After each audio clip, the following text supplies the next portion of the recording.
Hello, welcome to my channel, and today we'll be testing how extension tubes perform with a Canon RF 100-500mm Super Telephoto Zoom. For those unaware, extension tubes are simply hollow spacers, which allow your lens to focus closer than it does normally at the cost of losing the ability to focus to infinity. They're often used to give macro capability to non-macro lenses, potentially reducing the need to buy and carry around an expensive true macro lens.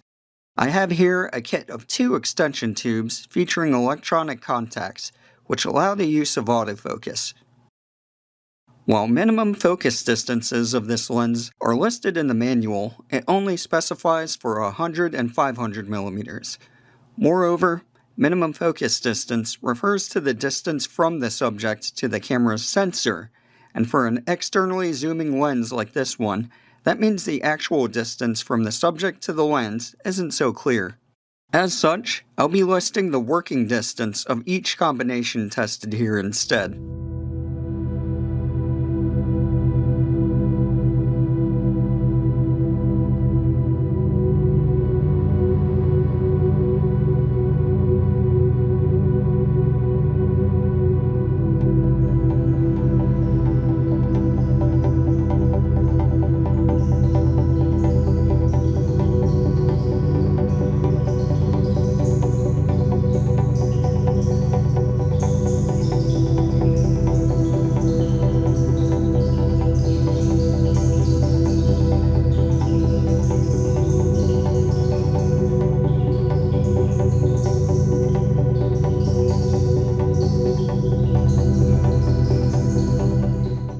Extension tubes are known to provide more magnification the shorter the lens's focal length is, and while that does bear out for the RF 100-500, it doesn't necessarily mean the short end is the best choice.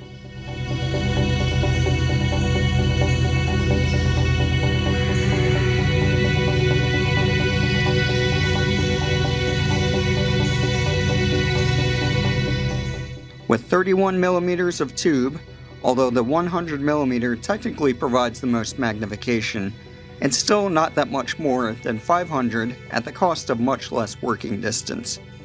How does the image quality vary between focal ranges?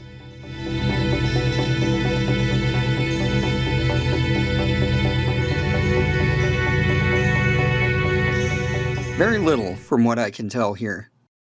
Can the RF 100-500 with extension tubes hold up against a real macro lens, in this case the EFS 35mm f2.8 STM with 1:1 magnification? Not at all, and when cropped to more closely match, the RF 100-500 at all focal ranges is significantly less detailed with less pleasing color.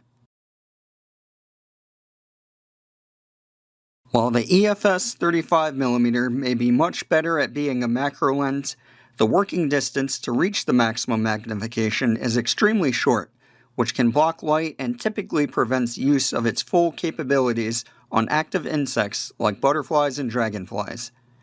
The RF 100-500, on the other hand, at 500mm offers 27 inches of working distance to reach its maximum magnification with 31mm of extension tube.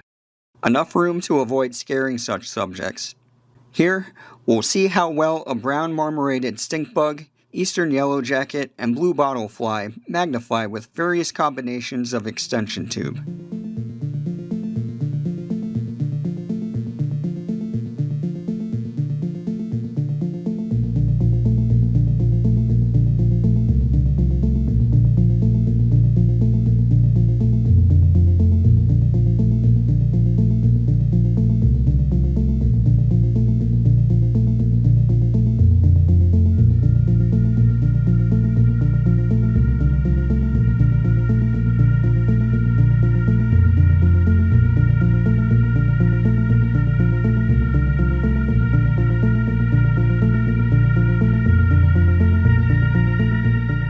Maximum magnification is all well and good, but you won't always be able to get as close as you can to living creatures, and as you'll recall, extension tubes prevent focusing to infinity.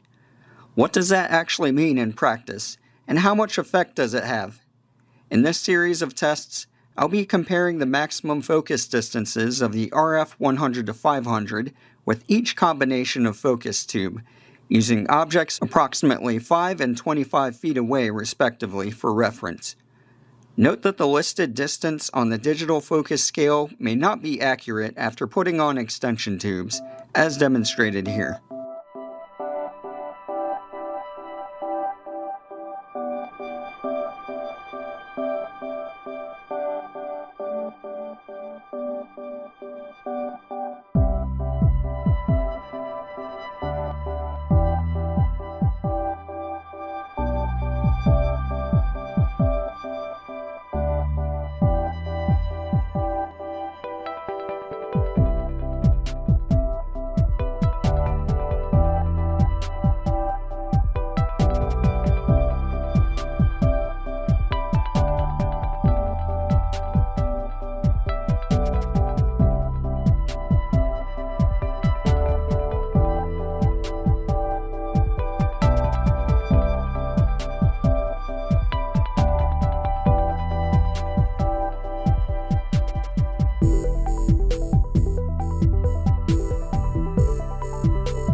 While the shorter focal lengths suffer dramatically from the loss of infinity focus, 500mm is less effective.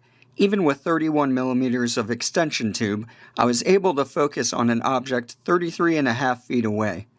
That might sound like a lot, and for tiny animals such as insects it might be more than enough, but not necessarily so for vertebrates.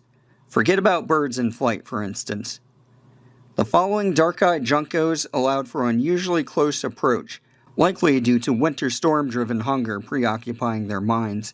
But even so, it didn't take much wandering for them to fall out of focal range, and if you're using a video crop mode, the effect is even worse.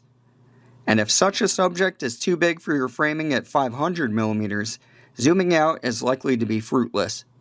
Mind you, I'm using an APS-C camera here, so full-frame users may be less affected by these issues since they need to be closer for similar framing. Are the 13 and 18mm tubes alone any better in this regard? At 500mm, using just a 13mm tube allows autofocus as far as 101 feet, which offers much more subject leeway and can allow for capturing some low-flying birds in flight, though it will still cause you to miss out on plenty of opportunities. But what's this? Despite confirming with single-shot autofocus, the intended subject here at 101 feet is very blurry. Taking a step towards the subject brought things into actual focus. This same issue occurred to a lesser extent with the 18mm tube, which autofocuses as far as 70 feet, but isn't truly in focus until you get half a step closer. In summary, don't expect true macro quality or magnification when you use extension tubes on the RF 100-500. But if you're after insects and other similarly sized animals, you will likely have a better experience with the tubes on while not being completely locked out of larger, more skittish wildlife. Flowers and other static subjects will benefit as well. However, if you do decide to target larger wildlife while extension tubes are equipped, the RF 100-500 will functionally behave like a 500mm prime lens, and you should not expect reliable results if your subject is near the far autofocus limit. Thank you for watching, and if you enjoyed this video, please leave a like, comment, and/or subscribe.